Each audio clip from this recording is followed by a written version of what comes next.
20 सालों से ज्यादा का वक्त जरूर लगा, लेकिन अमेरिका ने 9/11 के दोनों मास्टरमाइंड का खात्मा कर अपना बदला आज पूरा कर लिया।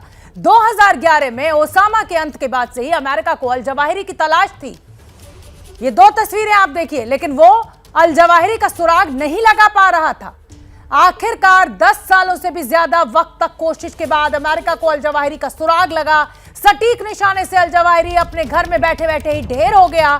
31 जुलाई को यह पता चल गया कि अल जवाहिरी काबुल के शेरपुर इलाके में एक घर के भीतर छुपा हुआ है और सुबह 6:18 पर अमेरिकी ड्रोन से हेलफायर जैसे सटीक मिसाइल को टारगेट की ओर हिट किया गया।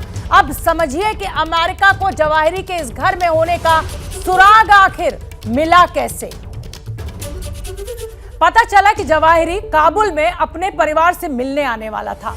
यह सूचना मिली। जवाहिरी के ठिकाने का पता लगते ही जो बाइडेन ने इस पूरे ऑपरेशन को अंजाम देने की मंजूरी दे दी। पूरी सावधानी बरती गई ताकि हमले में आम नागरिक की जान ना जाए, कोई भी सिविलियन किसी भी तरीके से उसको नुकसान ना पहुंचे। और पूरी तैयारी के बाद एक हफ्ते पहले इस ऑपरेशन पर बाइडेन की फाइनल मोहर भी लग गई। मिशन सफल रहा, अल जवाहिरी मारा गया। अमेरिका ने 9/11 का बदला अल जवाहिरी की मौत के साथ पूरा किया। पहले ओसामा बिन लादेन और अब अल जवाहिरी। मैं प्रणय उपाध्याय का रुख करना चाहूंगी। प्रणय, वैसे तो देखिए किसी भी देश की टेरिटरी में जाकर इस तरीके का ऑपरेशन करने की इजाजत अंतर्राष्ट्रीय कानून नहीं देता है। तालिबान लगातार ये कह रहा है कि दोहा ट्रीटी का जो है वो उसका उल्लंघन किया गया अमेरिका के द्वारा। लेकिन कहीं ना कहीं क्या अमेरिका ने पूरी दुनिया को आज अल जवाहिरी के खात्मे के साथ ये संदेश दे दिया कि अगर हमारे देश में कुछ करोगे तो छोड़ेंगे नहीं। और शायद ये संदेश देने में अमेरिका बहुत हद तक कामयाब इन आतंकी संगठनों को भी।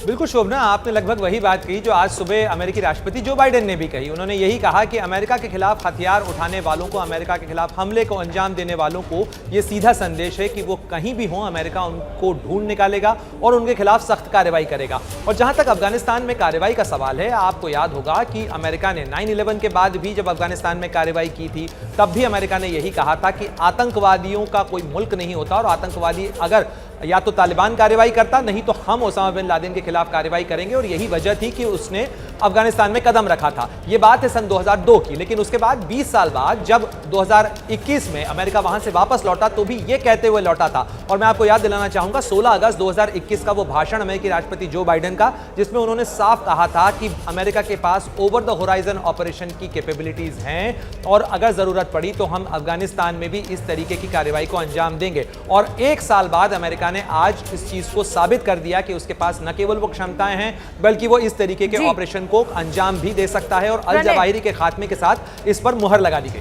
प्रणय, मैं आपके हर पॉइंट से सहमत हूं, मैं आपका विरोध नहीं कर रही हूं, लेकिन एक पक्ष मेरा भी और मेरा पक्ष ये है कि क्या ये दादागिरी नहीं है। हालांकि तालिबान के लिए दादागिरी क्या, तालिबान तो आप जानते ही हैं क्या है। लेकिन ऐसे ही रूस जो है वो यूक्रेन में घुस गया। अमेरिका जो है दोहा ट्रीटी करता है, समझौता करता है, लेकिन उसके बाद घुसकर अल जवाहिरी का खात्मा कर देता है। कहीं ना कहीं ये जो वर्ल्ड पावर्स का रवैया है ये पूरी दुनिया के लिए एक बड़ा खतरा है।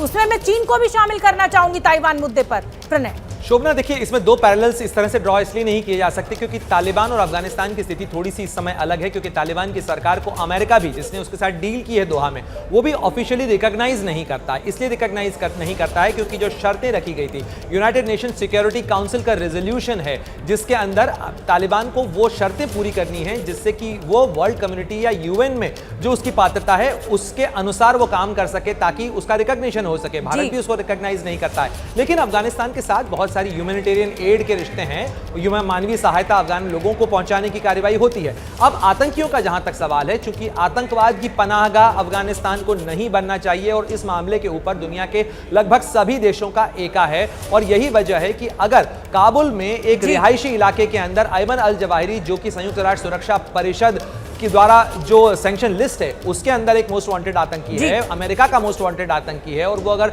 छुप के वहां रह रहा है, उसको ढूंढ निकाला गया है, तो अमेरिका इस तरीके की कार्रवाई को अंजाम देगा। लेकिन ठीक है प्रणय, मैं आपसे सहमत हूं और क्योंकि वक्त मेरे पास इतना ही है, आप बने रहिए। बहुत ही दिलचस्प मोड़ पर यह चर्चा कि क्या अमेरिका सुपर पावर एक आतंकवादी को मारने के लिए किसी के भी देश में इस तरीके का ऑपरेशन कर सकता है। जैसे ही घड़ी का काटा दोपहर 2:30 पे आए, बबीता जी का दिल सास बहू साजिश के लिए मचल जाए। और ये है इनकी बहू, पूरे दिन ऑफिस की टेंशन हो जाए गॉन जब ये करें अपना फेवरेट शो फ्री टाइम पे ऑन। इनकी तरह आप भी देखिए अपना फेवरेट शो अपने टाइम पर और डाउनलोड कीजिए एबीपी लाइव ऐप अपने स्मार्ट टीवी पर।